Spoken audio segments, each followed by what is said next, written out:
Hi, everybody. Welcome to the Building a Star on Earth, the Road to Fusion Energy course. My name is John Anthony Labate. I'm a PhD student at the Columbia Plasma Physics Laboratory, or the Columbia Fusion Research Center. This series of videos will teach you all about the introductory to plasma physics and the application to fusion energy. This course will be run by students from the Columbia Plasma Physics Laboratory. So, without further ado, let's get started. The first thing that I want to mention is in a virtual non-icebreaker icebreaker is that throughout this course, as you watch these videos, if you make it through all the videos, or even if you make it through some of them, make sure you're asking questions to your local science teachers, to your friends, to people you might know that are related to the field, or even in the chat or the comments in this video, or you can even find myself and the other students that present in this course on the Columbia Plasma Physics website, and send us an email if you have questions. No question was too simple or stupid. This is plasma physics and fusion. It's not an easy field. There's a lot of stuff to know and there's a lot of stuff to understand. We're happy to help. And so please ask questions. That's how we all learn more. So let's get started with material. So what are we going to learn about today? We'll learn about what is an atom. We'll start with the basics and the fundamentals of atomic theory. Then we'll talk about how that applies to plasmas and what are plasmas. We'll talk about what is fusion, and we'll talk about fusion as an energy source as well. This video will really be about fundamentals and introducing us to what plasmas and what fusion are. The later courses will really take deeper dives into the different math that's needed behind plasmas and fusion, the different types of plasmas and how we investigate into plasmas, and then the applications of fusion and where we are as a community and what our research is into fusion. So without further ado, again, let's get started and talk about some atomic theory. So what is an atom?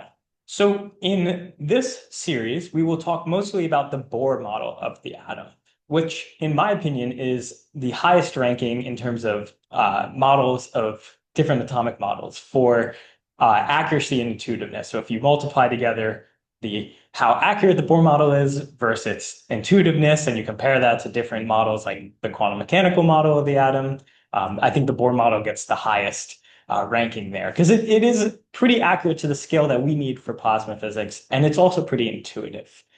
So what is the Bohr model of an atom? So we see an atom on the screen here. An atom is composed of a positively charged nucleus that has protons, which are positively charged, and neutrons, which have no charge. And then there are electrons that sort of look like they're orbiting this nucleus. And we can consider, for now, this atom might have no net charge. So there are the same number of protons and electrons that are contained within the system of an atom. This is the basics of the Bohr model of the atom. And now there are four fundamental forces of nature that cause these atoms to stay bound together, or at least some of these forces are. So the four forces are the strong force, the electromagnetic force, the weak force, and then gravity, in that order from strongest to weakest. However, the strong force only acts over very short distances, while the electromagnetic force acts over a bit longer distances. And then the weak force, which we won't talk about much in this course or this series of courses. And then gravity, as we're all familiar with, is actually the weakest of the forces, but does also act over very long distances. So in our Bohr model of the atom, the strong force is what actually keeps together neutrons and protons in this nucleus. And the electromagnetic force is what keeps the electrons in these orbit-looking things around the nucleus. And this will become important when we talk about fusion a bit later in this course. So as I've been kind of saying, the Bohr model electrons, they orbit the nucleus in quotation marks. So each one of these orbits, and I'm putting these in quotation marks because in more developed theories or more accurate theories like quantum mechanics, these are not actually pure orbits like the planets orbiting around the sun. They're more of probabilistic regions that these electrons may exist in. However, again, this is not really important for us right now. We're just going to talk about the electrons as these bodies that are orbiting the nucleus. So each one of these orbits has a set radius and therefore an associated energy level. And these orbits exist as discrete energy levels, and we label them with these numbers called these n numbers. So n equals 1, this is the ground state, n equals 2, 3, 4, etc.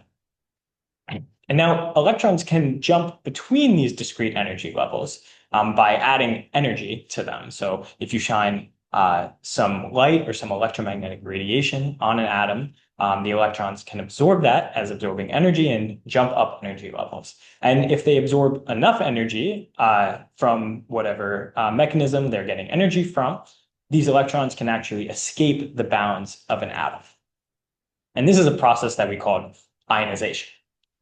And again, quantum mechanics makes this whole process more precise, and the setup of the atom more precise, but what we need is captured in this Bohr model, namely the ionization process that I just talked about. So again, this process is called ionization. We add energy to an atom and the electron absorbs this energy, and with enough absorption of energy, it gets knocked off of this atom if it can have a high enough energy when it absorbs it.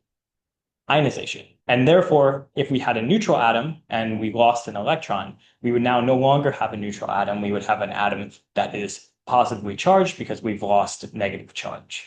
The opposite of ionization is called recombination. So this is when we have a nucleus. Let's just take a nucleus that has no electrons, say, so it's just protons and neutrons. And then we bring along an electron, and if the conditions of energy, if the electron doesn't have too much energy, it can be caught by the nucleus and start to go into this set orbit. And this is called recombination. You can kind of think of this as the electron decelerating into the orbit that it's going in around these protons and neutrons, or in this case, I've just put a proton on the screen. This acceleration, and the acceleration of charged particles, namely the electron in this case, actually causes radiation to occur. And this is something that you'll learn about if you take electromagnetism courses throughout maybe your college career or just online or something. And when electrons accelerate, they release radiation, or charged particles accelerate, they release radiation. And this radiation can be in the form of light. So light is a part of the electromagnetic spectrum. So recombination, and when electrons also drop energy levels, so when they rise energy levels, they have to absorb light. When they drop energy levels, they release light or radiation. These are two ways where plasmas can actually emit light and glow. And we haven't exactly defined what a plasma is yet, but a plasma has a lot of charged particles in them. And when these charged particles move around and recombine or drop energy levels within atoms themselves, they can actually emit light and these plasmas can glow. And we'll talk more about this in just a second. So that's recombination. And as I mentioned, when electrons are recombining or they're dropping energy levels and they're accelerating, and the acceleration process of it dropping an energy level, again, is not totally accurate. There is not you're not accelerating the electron into a different orbit like you would a satellite around Earth. It's a little bit different than that, thanks to quantum mechanics. However, in this case, these effects of it releasing light are truly happening and are decently well captured by the Bohr model. So we'll discuss as the electron accelerating, and it's releasing an electromagnetic wave when it accelerates. So as it drops in energy level, it'll release an electromagnetic wave, which could be visible light, and therefore we'd be able to see it with our own eyes, or it can be somewhere on this electromagnetic spectrum. A little bit more about atomic theory. So the proton number determines the identity of an element. This is what we call the atomic number. For example, hydrogen has an atomic number of 1, or it has 1 proton. So it would look like this with 1 proton, and a neutral version of this would be it has 1 electron orbiting it. This is the periodic table you may be familiar with from a chemistry course, or just from parts of your life. The periodic table is a convenient arrangement of elements. We can also take a look at helium, which has an atomic number of 2 and therefore has 2 protons. And a neutral version of helium would be with 2 electrons then. Now, we can change the number of protons and change the atom identity, but if we change the number of neutrons, this actually doesn't change this atomic identity that we've created for these atoms. And so we can have different what's called isotopes of elements. And we're going to be concerned in this course and this series of courses with the isotopes of hydrogen. So hydrogen with no neutrons is called protium. Hydrogen with 1 neutron is called deuterium, and hydrogen with 2 neutrons is called tritium. So we'll talk more about why we're interested in deuterium and tritium for fusion in just a bit. And finally, for atomic theory, we're going to talk about the states of matter. So we might be familiar with solids. Solids are usually around us in our everyday lives. The computer you might be watching this on is mostly a solid. They're made up of these atoms that are bound by really strong intermolecular forces.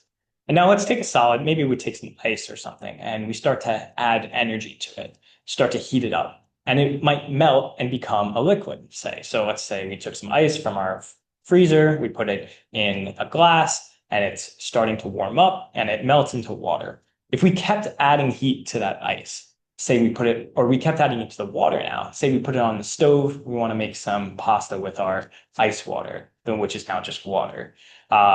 We keep adding heat to it, we turn the stove on, and now the water starts to boil, it starts to become a water vapor, that's a gas. But what happens if we kept adding heat to this water? What would happen? Continue to add heat and add heat. Well, this is where we get into plasmas. So what is a plasma? Well, when we add enough heat to a gas, the atoms in the gas will be moving so quickly and with so much energy that when they hit into each other, they'll actually give the electrons in other atoms enough energy to be stripped from their nuclei. And then you have a soup of free-floating electrons and free-floating nuclei, or different charged particles that are flying around. And this is really what characterizes a plasma as opposed to a gas. So again, solids have strong intermolecular forces, liquids have slightly weaker intermolecular forces, gases are free-floating neutral particles that are not bound by intermolecular forces, and plasmas are collections of charged particles that are not connected by any sort of intermolecular forces. So what are some examples of plasmas? We see examples of solids and liquids in our everyday life, and in gases, the air we breathe is a gas. But what about plasmas? So plasmas are all around us, in fact, as well, maybe not in direct contact with us because they tend to be pretty hot. But when we look up at the sky and we see the sun, so the sun is a giant ball of plasma. In fact, all stars are giant balls of plasma. In addition, lightning is plasma, is the air being ionized and becoming a plasma. Some types of fire are plasmas, really some types of hotter fire are plasmas. Sometimes fire is just, it glows because there are just electrons dropping energy levels and they haven't been fully stripped off of their nuclei or ionized. But some fires are hot enough to actually create ionization and create plasmas. The northern or southern lights, the aurora borealis, are, I forget the Southern Lights version of that name, but these are versions of plasmas that are high up in our atmosphere, and we can watch their beautiful glow. And in addition, there are tabletop plasma balls that you may have encountered. They are plasmas that are contained in a little ball that are made by ionizing the gas that's within this little ball using some currents and some electric magnetic fields. And we will talk a lot about those in the next few courses. And these fluorescent lights as well, fluorescent light bulbs, and these like neon signs that you might see, or sometimes they're neon, are also examples of plasmas, gases that have been ionized and now they glow, and they glow certain colors depending on their energy and the type of gas that's in them. So these are all examples of plasmas. The reason we don't really see plasmas around us all the time, except for maybe in the sky or with lightning, is because of the actual temperature that's needed and the amount of energy that's needed to create a plasma that would be created in nature, for example. For hydrogen, at room temperature around 70 degrees Fahrenheit, hydrogen exists as a gas. However, if we wanted to cool it down to become a solid, it would have to go all the way down to about negative 435 degrees Fahrenheit. So this is why, and for a liquid, you actually have to also go down to like negative 423 degrees Fahrenheit, I think, at standard pressure. And this is why, we normally see hydrogen as a gas, because we don't exist at those cold temperatures, humans, that is. But if we want to get to a plasma, we have to heat this hydrogen gas all the way up to about 18,000 degrees Fahrenheit. Humans don't really like being 18,000 degrees Fahrenheit. It wouldn't be too good for us. And this is really the reason why we don't really see plasmas all around us, is because, human biology is not really compatible with the temperatures that are required for plasmas. And now what really characterizes a plasma is this collections of free floating ions and electrons.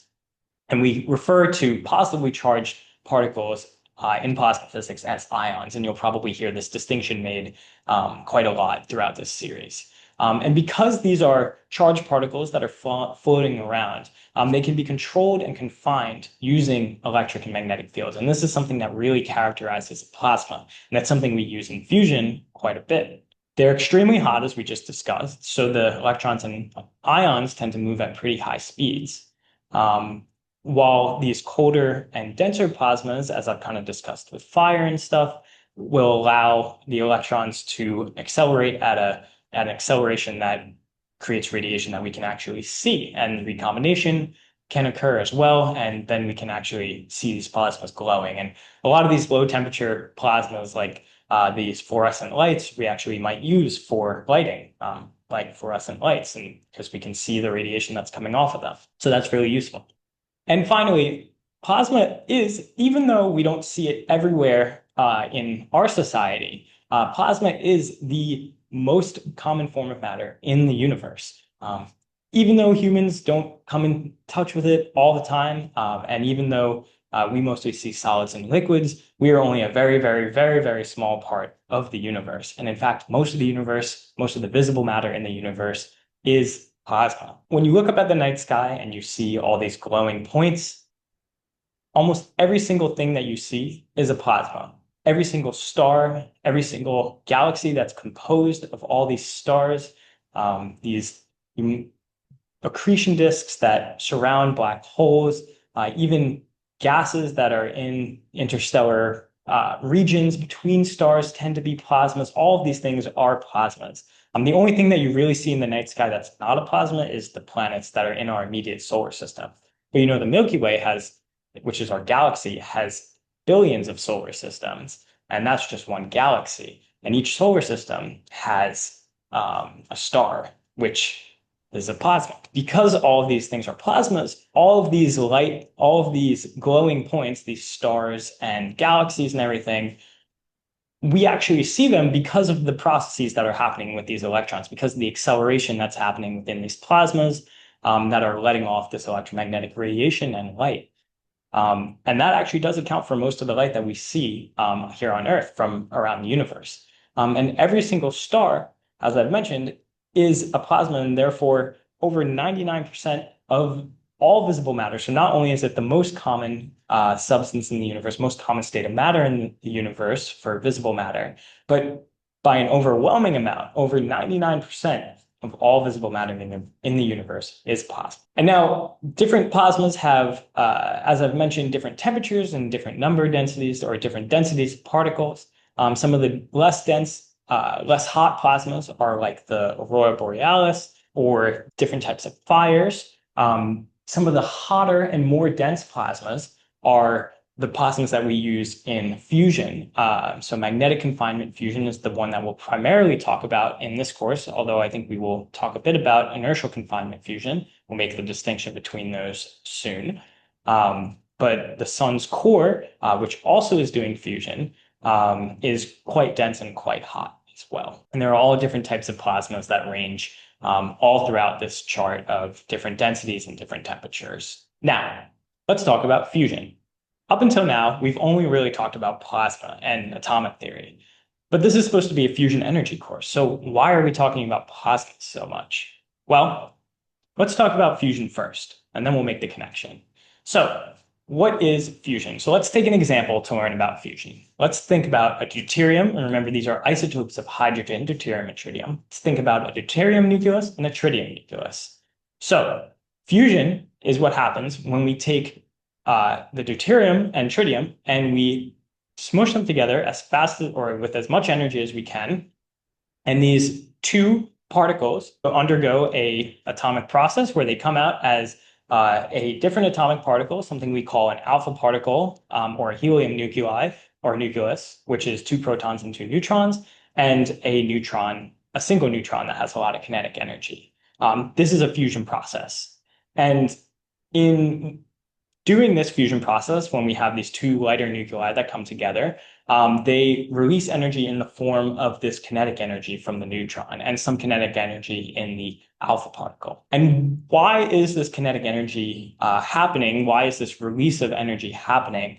And it's really a conversion of energy, because if we sum the mass of the reactants together, the deuterium and tritium, and this sum is about 5.4 AMU. AMU is just a mass unit, to be compared with the sum of the mass of the products, which is the helium nuclei and the neutron, which is 5.01 AMU. This difference in mass is actually the energy that's released. And energy and mass, we know, are equivalent from Einstein's famous E equals mc squared equation. We need the amount of energy in a system to always be conserved. And sure enough, energy is conserved in a fusion process. It's just where the energy is different. And this energy really is dumped mostly into the kinetic energy of the neutron. And as it's taken away from the sum of the mass of the products versus the sum of the mass of the reactants. And now this conversion of energy, this kinetic energy, we can collect and convert into electricity. And that's how we make fusion into an energy source. And it's an incredibly efficient process, and it has a very high energy yield. However, in order to get fusion to happen, you need to reach extremely high energies and high temperatures, up to or close to 100 million degrees Celsius. And at that temperature, you can't really have solids or liquids or gases. Everything becomes a plasma. Everything is ionized. There's just too high of energy. And that is why it is the Columbia Plasma Physics Laboratory that is the Columbia Fusion Research Center. That's why the plasma physicists very often study fusion energy. And that's why we'll talk a lot about plasma physics throughout this course, which is about fusion, is because plasma and fusion are very intimately tied together. You can't do one without the other. Let's take a deeper look into this process that happens between a nuclei of tritium and a nuclei of deuterium as they fuse. So as they come together, we talked about the four fundamental forces of nature. These are two positively charged nuclei. They don't have electrons. And as they're pushed together, they encounter this electromagnetic force barrier. And in order to overcome this barrier and actually fuse together, there needs to be enough energy to overcome this force barrier. But if you can actually get them close enough, the strong force will take over, which acts over shorter distances than the electromagnetic force. But it will be stronger than the electromagnetic force, and it'll overcome this repulsion, and a fusion process will occur. We can go over this, what's called a Coulomb barrier, or what is the electromagnetic force barrier. These are one and the same, classically by just getting over it. However, quantum effects also allow us to tunnel through this barrier and actually achieve fusion before we reach the classical limit, which is really just when we have enough energy to get over the barrier. But we can actually do it with not enough energy to get over the barrier, thanks to quantum mechanics and quantum tunneling. This is not really a process that we will talk much about in this course, but it's nice to be aware of it, and it's a pretty cool effect. And last but not least, we'll talk about fusion as an energy source for this introductory course. So how do we actually use fusion as an energy source? So we just talked about the process of making or transferring energy into the kinetic energy of the neutron. These are very, very high energy products. And we just said that in order to actually get this fusion process to occur, we need like 100 million degrees Celsius. We can't put any material into that. So how do we actually use fusion as an energy source without touching it or having materials touch it? Won't it just melt anything that we put near it? The answer is yes, but because we are able to contain or control plasmas using electric and magnetic fields, we're able to confine these particles and have them not touch the walls of our devices. And therefore, they can do fusion without melting everything that happens around it. In order to actually create energy from this process, there are different ways of doing this exactly, but there are different types of fusion processes. It doesn't necessarily have to be deuterium and tritium, although we'll talk about why we use this process in particular. However, the end result of how we can actually make energy is the same.